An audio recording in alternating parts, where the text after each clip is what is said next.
Hey guys, and I just want to make a quick video to kind of talk about the importance of colors, how you can work with colors to really make your art pop out. So there's a lot of different ways that you can show depth and create form, or you render form and make something look realistic in 3D.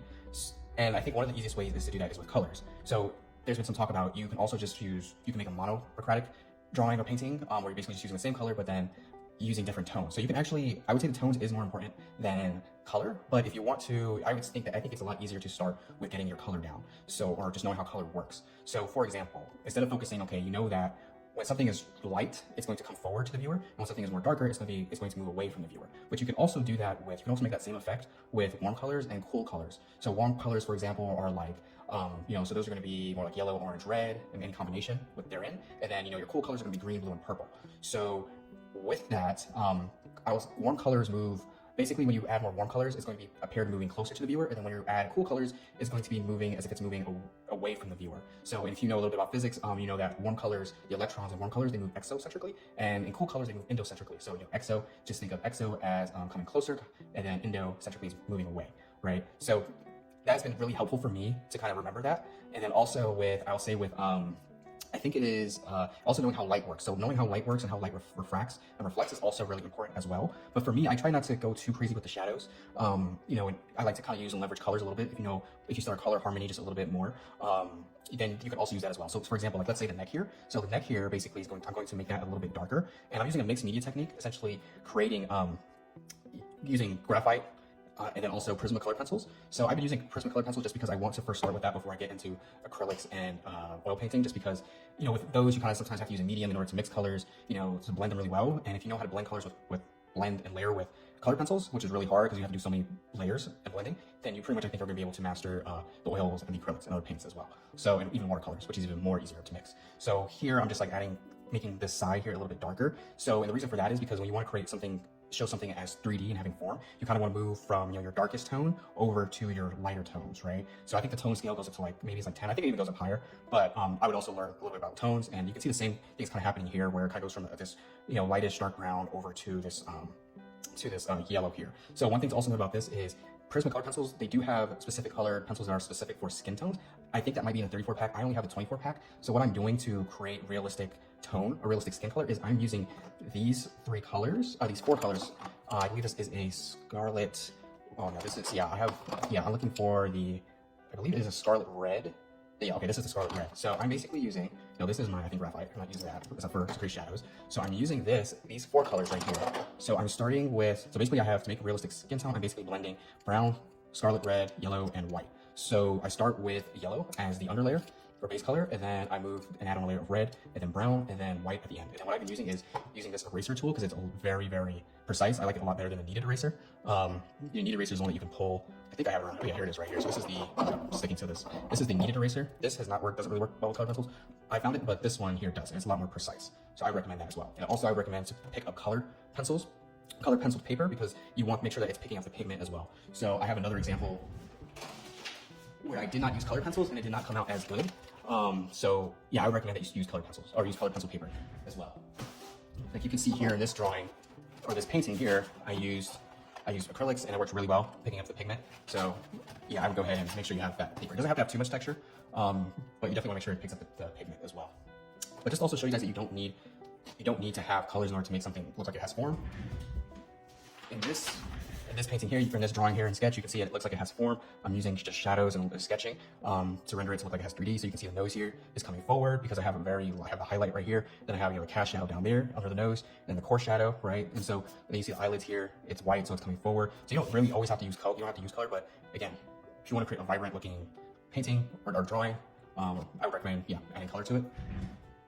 So also one other thing to know as well is if you are trying to basically, if you're not too sure about what color to use next, so let's say for example, you don't really know what color to use in order to create that effect of basically the cheek coming forward, right? Or showing that that dirt at the jawline, it's coming inward. So one thing you can do is look at the color wheel. So just to show you guys that real quick, I believe it is, yep, okay, so here, for example, is the color wheel. So one thing that you can also do is just basically use the color that is next on the color wheel. So for example, right, the yellow is lighter than the next color right here that's after it, right? So that's what I'm using here. So I use this color. You can see this is the color I was trying to make. At least a color a little bit, the shade is a little bit lighter than this, but this is the color I was making by blending all the colors together. And then I'm going to use yellow, which is the next color, to basically show that transition in plane shift where it's coming forward. So, and as you guys remember yellow is one of the warm colors. So remember, warm colors appear to be coming closer to the viewer, whereas cool colors are going away. So I use the warm colors here. I use cool colors in the hair because I wanted to basically show it going away. But then also, if you want to show contrast and show form as well and depth, I would recommend also using the complementary colors. So yellow's complementary color is blue. So I put the blue right next to the yellow where there's more yellow in there, and then where the yellow's kind of popping out more. And then purple next to the brown. So where there's the brownish, more brown color, then that's where I put the purple, because purple's a complementary color to brown. So that's also recommended. And there's a lot of books out there, but knowing your primary colors, secondary colors, tertiary colors, your monochromatic as well, so your analogs, analogous, tricolors, knowing all that stuff is I'd say really helpful, because you want to, at the end of the day, create contrast, right? So that is very important as well. So creating contrast. Also knowing hue saturation, that's important too, but knowing how those colors work together, I would say is something. So your adjacent colors as well. And then you have your cool and warm. Again, see, it says here, cool and warm create contrast. So that's something I would really, really recommend also studying as well, because it really is going to help as well. And I was looking for the complementary colors, but okay, so yeah, that's something I would also recommend you guys also know as well. So yeah, that is, so also you can see here when it comes to the chest area, it's getting lighter because I wanted to show the chest is coming forward. So one thing that's also important is knowing foreshortening. If you're trying to, not foreshortening, if you want to, well, foreshortening is also a part of it, but that's more of like when things are bigger. So you're trying, so if you can see the chest here is a little bit bigger than the head area, because the base of threshold is coming forward, or it's more closer to the viewer. And then the same thing with, if you're also trying to show, like do 3D perspective, two perspective, 2-point perspective, 3-point perspective, not 3-point perspective, 1-point perspective. So you also have like aerial perspective and all these other perspectives. So when you guys get into that as well, that's also very important. Knowing how to do the face in 3, showing form, drawing the face as having form in any direction that the face is turning is also really important as well. So yeah, just wanted to record that real quick, and I'll also be releasing some videos. So I was taking classes myself before, but then I also have an art teacher that I'm working with, even recording some videos. And if you guys want lessons on anything as well, I'll have lessons on Procreate, doing digital art, painting with acrylics, sketching, shading, color theory, how colors work, how light works, even the physics behind it, and I'll have all of that as well in those courses. And it won't be too expensive, of course. And then I also will have, so I'll have all of that. And then also, if you guys are interested in how you can use art to kind of, maybe if you want to have a business, an art business, things like that, selling products. One of the things I've been doing is like creating these temporary tattoos as well, things like that, using Procreate. So all these other options as well that you guys can also use to actually sell your art as well, make a little bit of money as well with it. That's something too that I will be including in the new upcoming courses as well.